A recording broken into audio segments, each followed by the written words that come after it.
Moderate exercise, the kind that we've all been told, and I as a fitness professional have been told since the 1980s, that take your heart rate, be in that target heart rate zone, that moderate level of exercise, get X amount of minutes per week of activity, that actually could be backfiring on you and making you fat. And I want you to hear the reason why. Katie Couric interviewed Dr. Stacy Sims. Stacy Sims was one of the experts I invited to be on the What, When, and Why to exercise for women in midlife for exactly this reason. Because we're going to need to keep hearing this, because something you've heard for decades, 3-4 decades of the same information is still lodged in here. So when you go to actually make the decision, you go to actually do your exercise, even though it's very logical, I can understand that.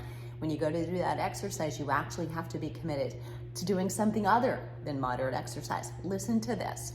You mentioned some of the things that women are advised that are actually not helpful at all. What were you talking about specifically? And I know I'm going to get bashed when I say this, but anyway, the 150 minutes of moderate intensity activity that everyone is told to do is not appropriate for women who are going through the menopause transition or who are actually. Now let me show you on a pyramid exactly how it looks. So we call this the after 50 fitness formula for women, but I put it in a pyramid so you can actually see base of the pyramid is these are the things that we want to do the most of. It's how we're going to spend the majority of our time to benefit. So this is really important. It's not just what's true, but it's how you want that to be true for optimal fat mass, for optimal lean and muscle tissue. No longer having as much estrogen as you used to have. And estrogen, you have to remember, is a stimulus for muscle. It helps us maintain our lean muscle and our bone. So we've always known about bone, but lesser so about the muscle stimulus that it is.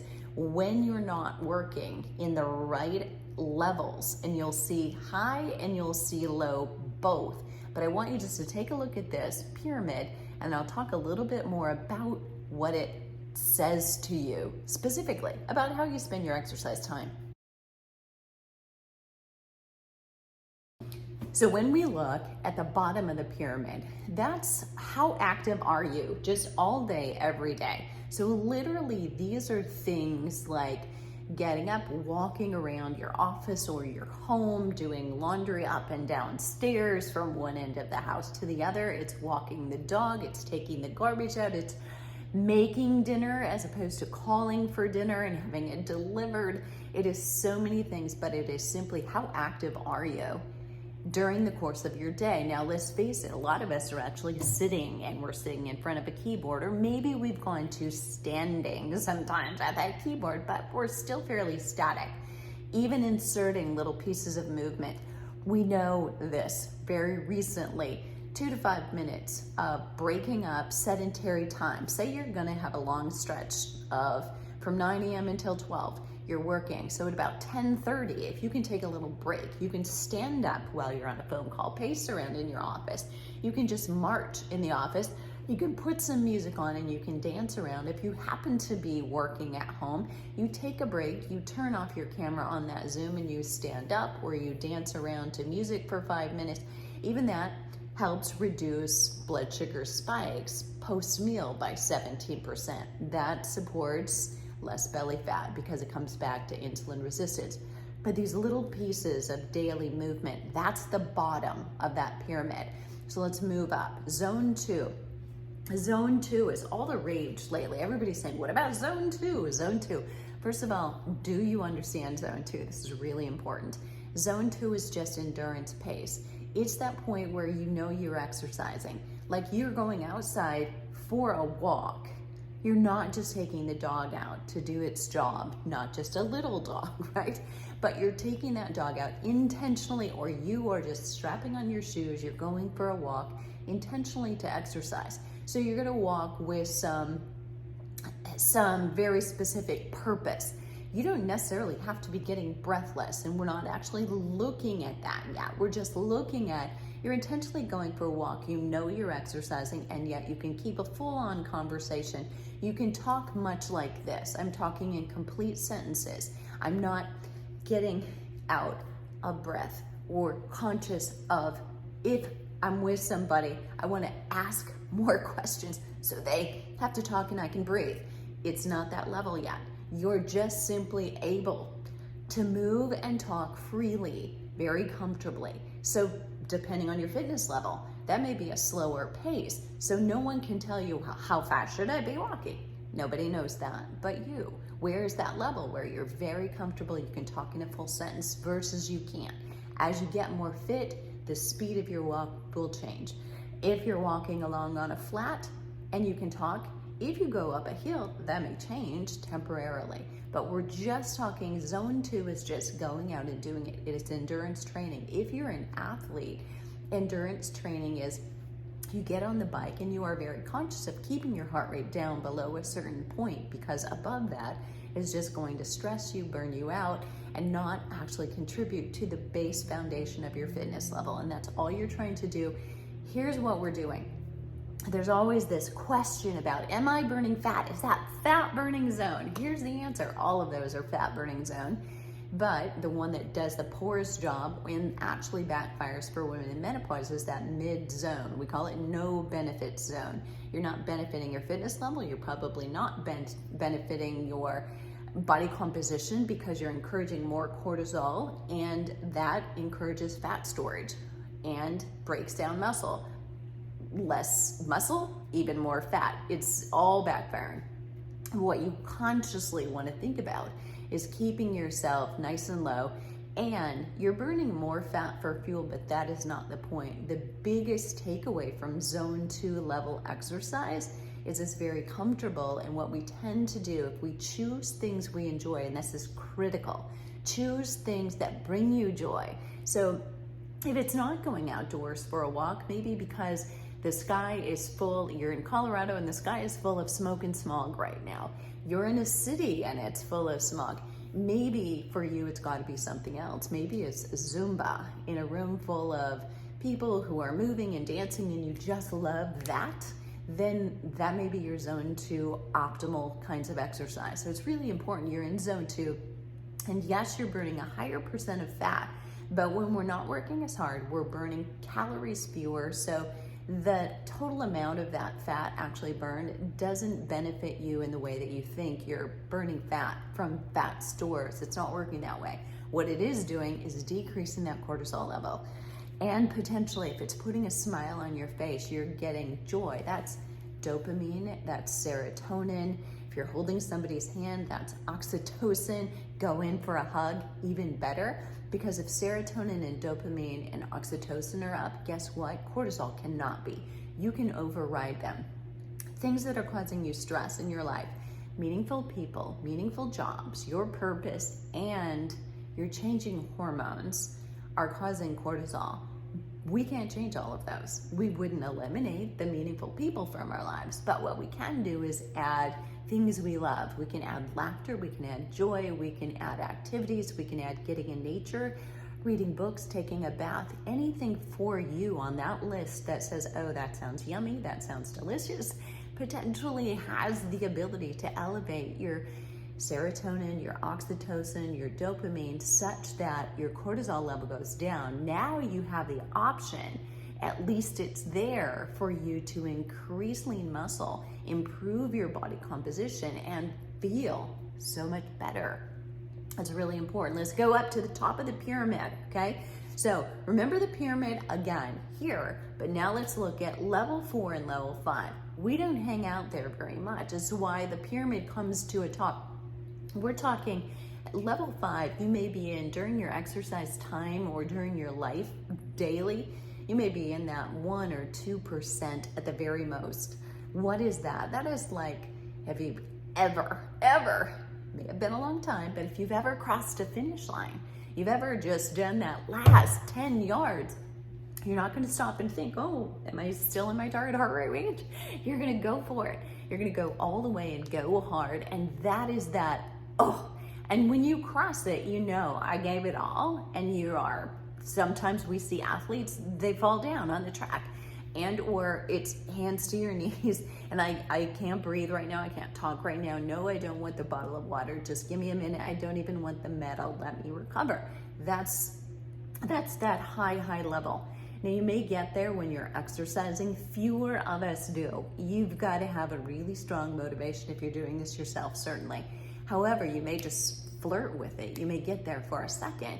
But zone 4 is probably the most common. This is high intensity interval training. If you're not getting there with your interval training, you're fooling yourself. It may be harder and easier, but it's not truly high intensity interval training, or what we call sprint interval training. Could also be called high intensity repeat training, and all three of those really go for this similar concept. You're working extremely hard with a burst of activity that you could not maintain for much longer than in shorter. It's 15 to 20 seconds, up to 30 seconds.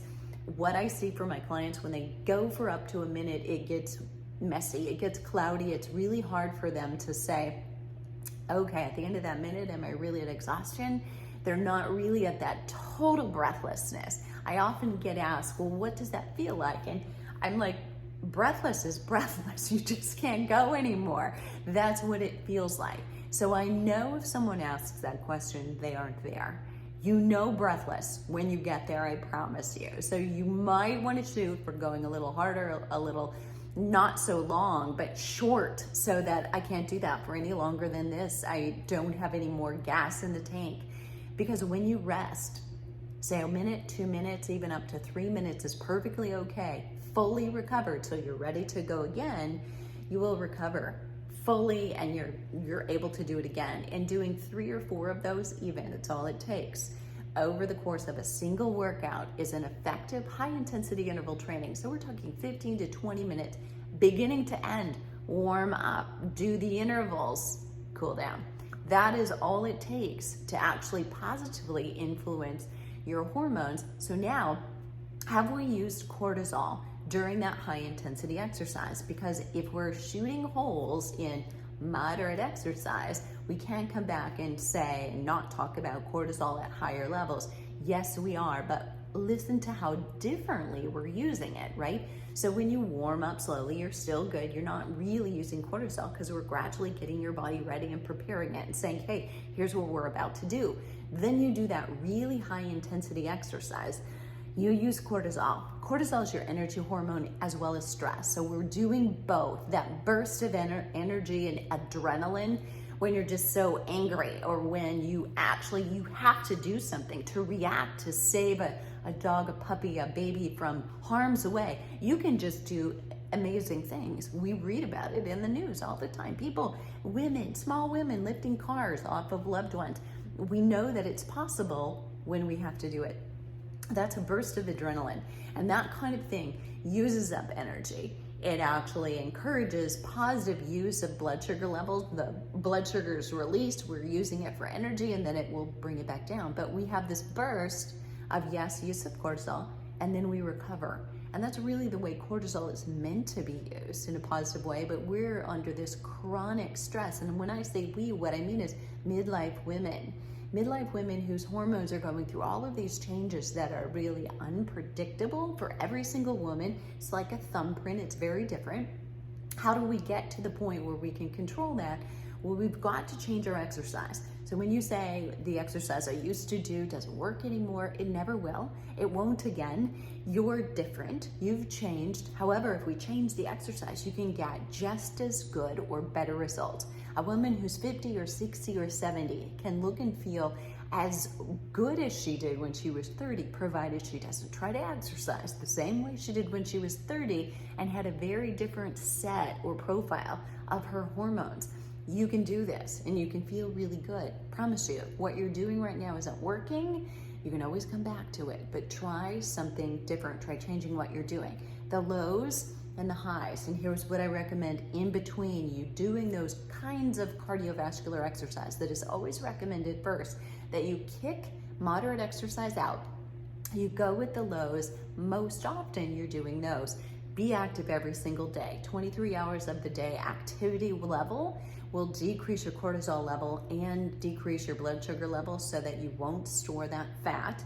And getting in that zone 2, walking most days of the week. If you can get in 30 minutes, fantastic, but it doesn't have to be breathless. And in fact, if you go breathless every single time, you too may be saying, this isn't working. Go a little lower, go a little lighter, get a friend who walks a little slower than you, or a dog who is much slower and wants to stop and smell the roses. That'll work, or the fire hydrants, whatever it might be. That may help you a little bit. Build that. And then when you're doing that and strength training, because while you're decreasing your cortisol levels, you want to increase your strength training. And if you think about strength training workouts and you think about high intensity interval training, they are very much alike in the way that they're stimulating your cortisol levels, right? Because we do a set of exercise, and I'm just going to demonstrate because it's easy right now. You do a set of bicep curls and you put the weights down. So after maybe a minute, maybe less, you've done this exercise using stress for energy and you put it down. So again, like the interval training, working really hard and then resting, in between, we give cortisol spikes, peaks and valleys, and then we're done. And a great strength training workout is not about how long should it be. It's about multiple sets, ideally 3 sets has been proven to be more stimulus and enough volume. It's much better than 2. If you can do 3 sets, some days maybe 4 sets. Again, you have to watch injury. We don't want to do all the time high volume, but that's where you'd want to start, and do that twice a week. Do a total body workout twice a week. So you're stimulating those muscles, and that means do your upper body, your chest and your back and your lower body all at the same time. Recovery time in between is really important, because that again is like the peak during your week is the workout, and the valley is when the cortisol levels come down and when you are actually in recovery doing the good. It's a lot of information, but what I really want to drive home here is that it's that moderate exercise where you're feeling like you're following all the rules, like the organizations and the agencies that are still recommending that. Are they important to heart health? Yes, but are you going to benefit from heart health if you are gaining fat, if you are storing visceral belly fat? That's the toxic kind of belly fat. That is not beneficial, and we know it's actually a deterrent from health. So it contributes to heart disease, that contributes to cancers and other diseases like insulin resistance, diabetes, and all of the comorbidities like high blood pressure, high cholesterol levels. All of those are very associated with visceral belly fat. So first, what we've got to say is, okay, what's most important to me right now? And getting that base of activity, that zone 2 and the all-day activity will be most important to you. You don't want to go for that moderate exercise, not yet. That moderate to vigorous exercise gets to be really gray matter. Build your foundation, start strength training. That's going to help you reduce your cortisol and reduce your belly fat and your fat storage. And then begin to play with high intensity interval training. Those are the steps. If you want some help, we've got a challenge open now. You can learn more about it. If it's closed when you're seeing this, you can still learn more from a lot of resources, both here and there. And I recommend that you go and watch the interview with Katie Couric and Dr. Stacy Sims. Right now, as I release this, it was just about 4 days ago, but very, very valuable, especially if you mentally just have that resistance because you've heard something for 4 decades. You're not just going to shake it off immediately. So if you're struggling with that, I encourage you to go look at it. If you're watching this and you are absolutely fit, your body composition is right where you want it to be, your energy, your libido, all the things that tell us you're doing a very hormone balancing kind of workout already for a woman where you are, don't fix it if it's not broken. But I want you to know, potentially where you are very fortunate, and many of the other women here, even if you should not agree because it's not been true for you, many of the other women watching this are still under a state of confusion, and they're not getting the rewards they deserve for the exercise that they're actually doing. And I want you to measure. The only way that you truly know is measuring your body composition. So get a smart scale, not a dumb scale, one that measures your body fat and your lean muscle mass in pounds or kilograms. A lot of people will ask me, what's the best? What do I need to be shooting for? Start where you are. Let's benchmark, where are you now? Percent body fat now, we know that 30% is classified as obese. We clearly don't want to be there because the association with diseases is very high. So you want to bring that back down, and you want to observe that as you bring that body fat down, that your lean muscle does not change. So as a woman over 40, and definitely over 50, over 60 and 70, it gets harder to get that muscle back. And if we lose muscle, we lose strength, and we lose stamina, and we lose our mojo. We want to rest on the couch. And when we're inactive and we lose all that daily activity of life, we start storing fat, we start getting weaker, we start getting at risk for falls. So let's avoid all that, and let's start feeling good by doing activities we love at a lower level, building up our baseline so that we can do more strength training, so that we can do more high intensity interval training.